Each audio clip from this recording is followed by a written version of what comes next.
Sekretaris Jenderal, Sekjen, PDIP, Hasto Kristianto, ditetapkan sebagai tersangka oleh Komisi Pemberantasan Korupsi, KPK, dalam kasus dugaan suap yang melibatkan Harun Masiku.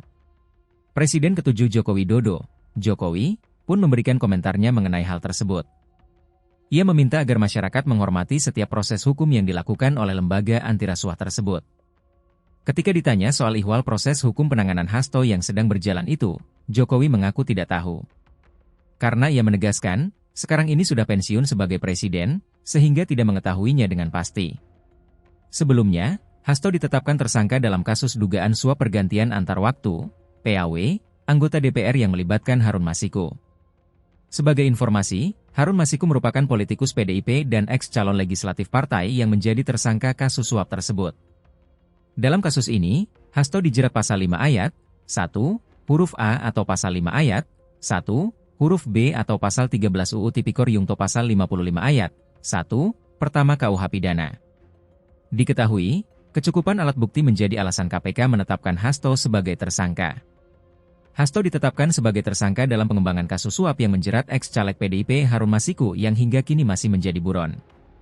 Adapun, perkara yang menyeret Harun Masiku itu diketahui telah bergulir sejak 2020 silam.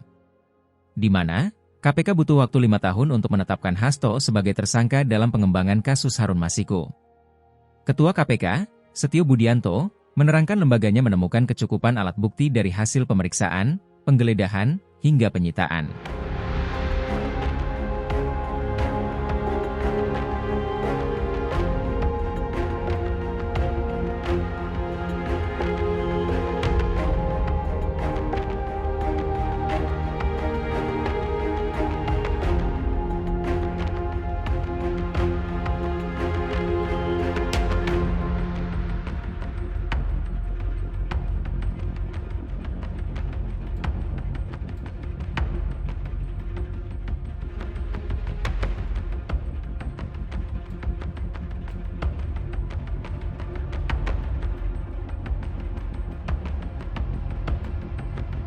Download Tribun X sekarang, menghadirkan lokal menjadi Indonesia.